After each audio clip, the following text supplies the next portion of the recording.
We are who we are, I guess. Yeah. We should focus on the matter at hand, though, just to be timely. Yeah.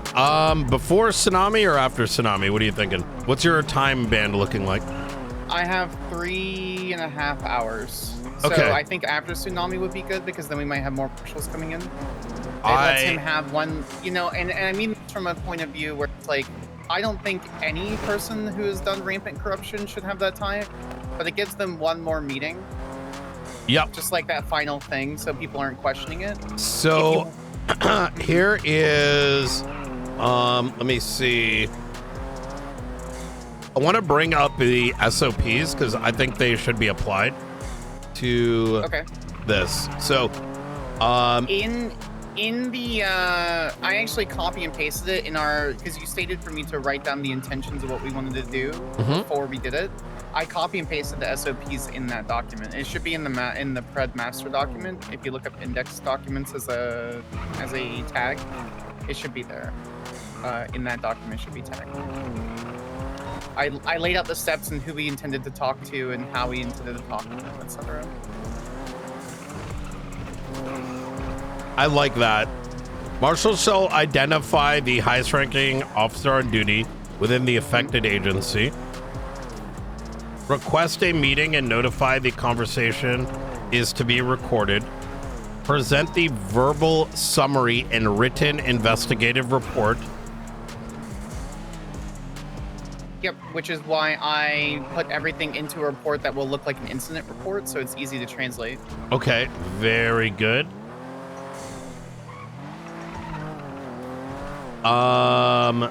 Formally advise high command that the officer is, so that I'm actually, number 3 is a little strange. You know, oddly enough, this is the first time I've looked at this.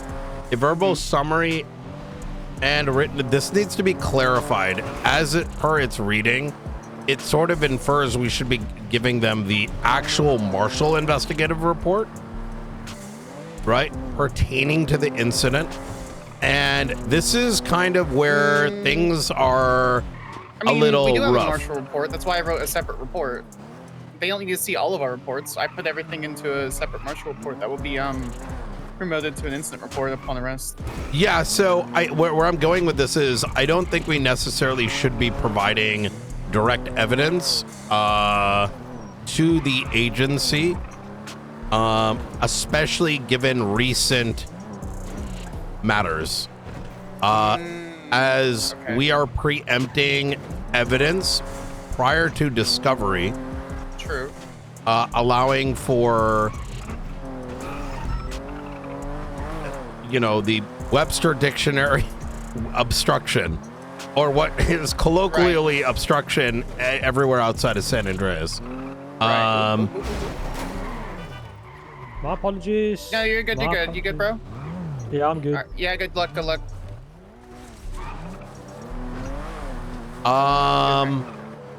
Yeah, that's so I think rather it should be, that's something that I think we got to, you know what, that's probably something that's going to be brought up in the conversation due to recent happenings at the highest order of law enforcement.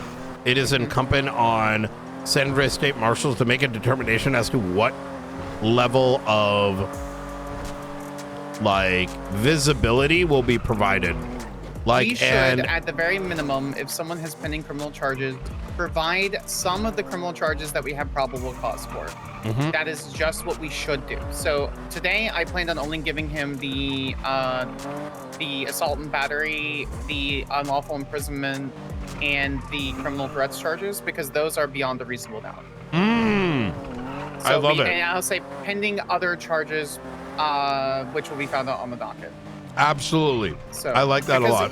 He's a criminal defendant, right? He has a right to know the charges and in my opinion, the probable cause for said charges. I agree. Wholeheartedly agree. I like the way that you worded that. It doesn't need to be all inclusive. It should use the verbiage pending other charges.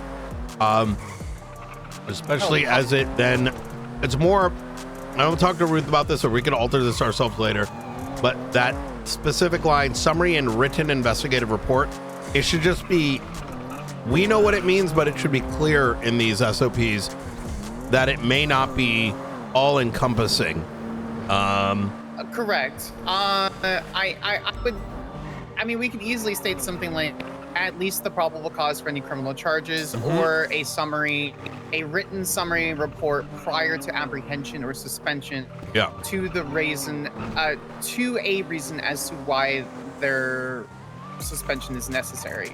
Yep. And I would phrase it like that, like a necessary suspension, right? This is a crazy thing about the ACR, right? Is that right before the ACR, there are now 4 separate matters that have occurred. The first is, and I think RS is enough to fuck the PC on what I'm about to say. The RS is enough. Number 1, Carmine commits a crime, Bobby commits a crime, right? Yep. Then what is the next order of operation? Is Bill Mays' ICU room is broken into. A victim of Kyle Pred's, fucking subordinates. 3, in that court case, and in the ACR, I almost want to have us pull the transcript. I'm going to be honest. There are a series of things that were said. Mind you, oh my God, you weren't there. So one of the downsides, Blunt is amazing, but he doesn't have context on the day-to-day, right? Sure. And Ruth may not be present for some of these things. Homie fucking perjured multiple times. They were sworn in, which thank God these ACRs have a swear in now. He fucking perjured, and we need to pull the transcripts. Oh my God. We do need to pull the transcripts. How did he perjure? What did he say? I don't even remember. I stood there. He kept perjuring statements that he knowingly knows is true, is false. And the only defense, I'm being big here because homie like fucking spoke for like 20 minutes straight. Sure, makes sense. But he was sworn in and just kept lying. And why that matters, especially with these charges, is that this actually helps the criminal case. Because his testimony is going to be he fucking choked himself out. It didn't happen.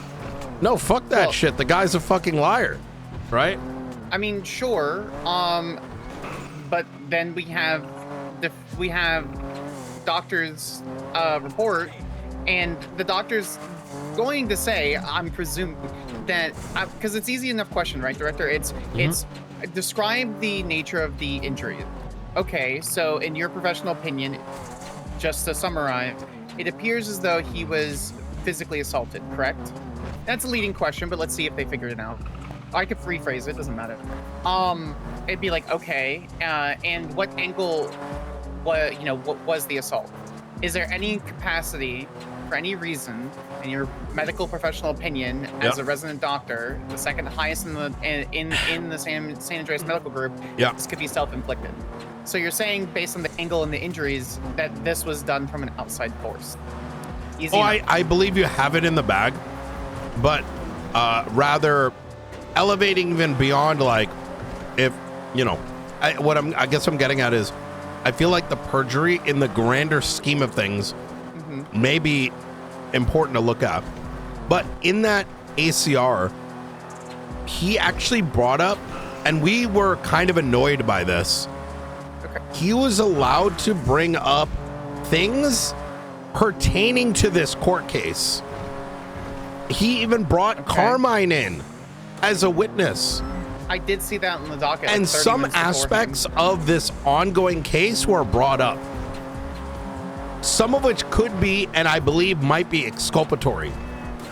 And further, when we attempted to get clarity because of the obvious nature of it, he had us go back into the chambers. And he was like, yo, man, they're cheating in so many words. And I had to explain, no, that's not the case. And I went on to explain it, and he's just started yelling. And of course, Angel's great, new position, big moment for her, but she tried to do the middle ground thing, right? She had to pull up where it was like, hey, both of you guys stop, even though this guy's fucking speaking over me. But the point was, but she's like, listen, they're not doing anything wrong. They just do not be opening up the door for, because the allegation was they're going to make him make statements while he's pled the fifth on a matter that his defense attorneys brought up and that Carmine brought up and that he brought up. So they were allowed to open this scope onto this matter. Now, we were allowed to touch it a bit, but they were allowed to shut it down, and we didn't have much of a opportunity to tackle that, right? Which, in the grand scheme of things, it didn't matter because of, you know, the ultimate ruling, but we didn't know that at the time, right? Until the ruling was made. Right. Okay, so how do we want to do this then? Yes, I say we right, the steps, sorry, AC/DC morning time. You're fine. I'm logged in, so I got you, Director. Hell yeah. Formally advise High Command that the officer is suspended by order of the Senator, similar to the effective meeting pending. Okay, so I think, number one, we're learning that these SOPs probably need to be expanded for these situations.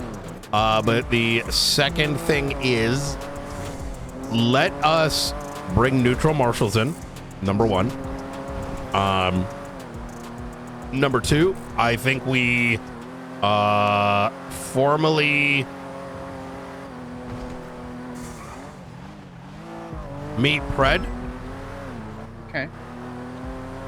Who's on duty? I didn't check. Also, Tea Goblin's open, and I would like coffee. So. Yeah, let's grab.